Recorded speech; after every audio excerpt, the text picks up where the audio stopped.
Hello, I'm Christine Fielding. Welcome to Social, Cultural, and Language Influences on Language Learning. Today we have discussion 4, English as an International Language. Before we begin our discussion, let's look at a timeline that describes how English became a globalized language.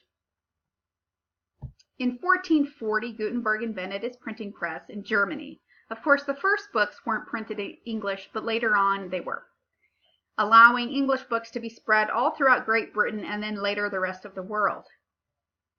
Late in the 1500s to 1900s, Great Britain established trading posts and colonies in non-native English-speaking countries. In 1620, the first English newspaper was printed in Holland.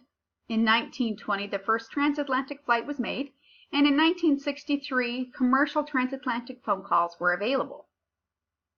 In 1963 to 1968, various organizations supporting English as an international language rise. Of course, the two that I have listed here is not exhaustive. And in the 1980s, the World Wide Web was developed and became accessible to the public. All of these events influenced the spread of English.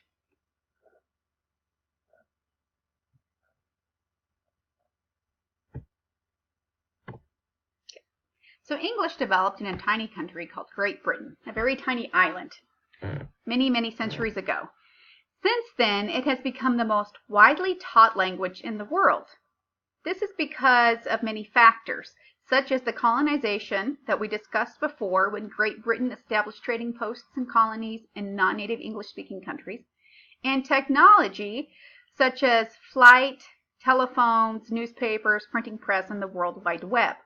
All of these things have helped English become the most widely dispersed language in the world. English's influence and geographical spread continues, partly because of the real or perceived advantages of speaking English.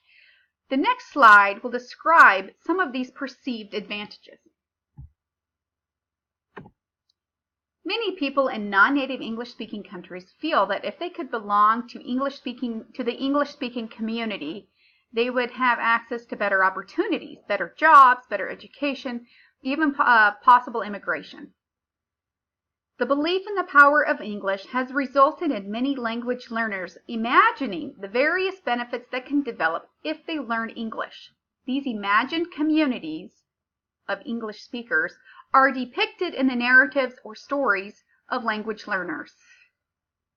These language learners believe if they invest in English learning, they will reap the benefits of social and intellectual mobility.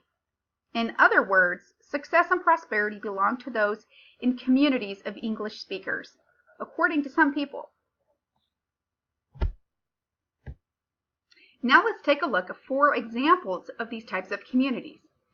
The first example are Pakistani children who are already learning English. When asked what Afghani refugee children should do to improve their chances in the future, the Pakistani children recommended that the Afghani refugee children should learn English. The Pakistani children believed that learning English would improve the opportunities for the Afghani refugee children in the future. Young citizens in Peru, those under 40, often learn English and then leave their countries, believing English is the key to both immigration and making money. In the same part of the article, McKay mentions that the people in Peru over 40 often don't feel a desire to learn English. It seems they are happy to stay, and they believe that the best opportunities for them are in Peru. The third example on this page talks about the Korean mothers who often strongly encourage their children to learn English so that their children can take part of the English-speaking communities throughout the world. However, they don't want their children to leave home. They want their children to participate in the global English-speaking community from Korea.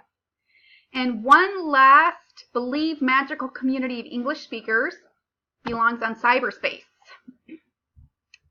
Unfortunately, some students who are learning to speak a language are made fun of for their pronunciation, for their inability to understand like native speakers. This is a sad situation. And so these learners often retreat to cyberspace, creating a new identity that they feel safe behind or safe using so they can practice English without fear of humiliation. Cyberspace is a magical, safe place to practice English without humiliation. Computer-mediated communication allows language learners to assume new identities. Examples of some of these computer-mediated communication communities include home pages dedicated to interests shared by many throughout the world, such as soccer and anime. Fan fiction, which is when a person takes characters from a well-known series, such as Harry Potter, and writes his or her own story using those characters. Massive multiplayer games, such as World of Warcraft. Blogs, chat rooms, and social media sites, such as Facebook. Now, unfortunately, not everybody can afford to take advantage of English learning opportunities. And in many countries, only those who have money can afford to do this, which means that the top little red part of the pyramid represents those people who can take advantage of those opportunities. The belief that English provides opportunities may be underscored by the opportunities affluent families have to give their children more and better English education. So because only some people or a few people can afford to take advantages of English education opportunities, other people perceive those advantages and opportunities as being greater than they really are.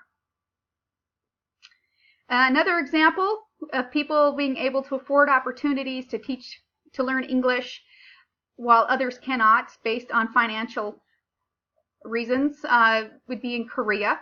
Though 3 times more expensive, Korean parents enroll their children in English language kindergartens. In China, parents send their children to English language schools despite the heavy financial burden, or if they can afford it, the Chinese parents will send their children abroad to study English. Now, the spread of English throughout the world has brought with it the development of many new varieties of English.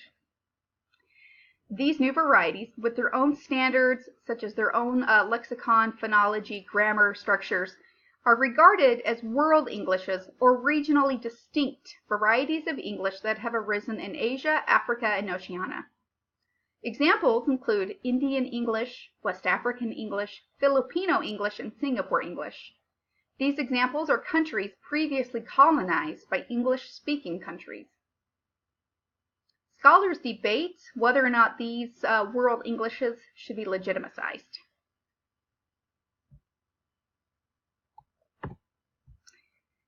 Now, Catrue says there are 3 types of English. Number 1, well, first of all, you can see I have the graphic of the 3 circles. The innermost circle, number 1, is for represents native English speakers. Number 2, it's called the outer circle.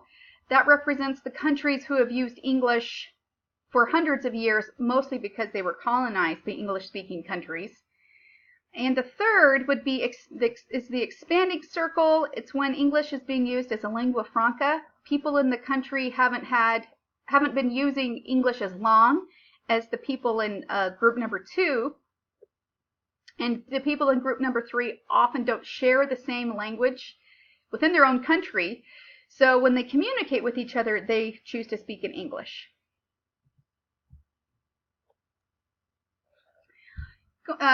To further discuss the world Englishes, type 2, the outer English, the grammar, lexicon, and phonology of world Englishes are stable because English has been spoken in those countries for hundreds of years. Let's see, experts using a world English have mastered it and can use it in any way they wish. They use it freely for communication and self-expression, just like native speakers. For example, those experts can write business plans, they can write research papers, poems, novels, they can write nonfiction books, they can do whatever they want with that English. Now in type 3, that's when ELF, English as a lingua franca, the native speaker norms are questionable. This is because English hasn't been used in those countries long enough for the norms to be established.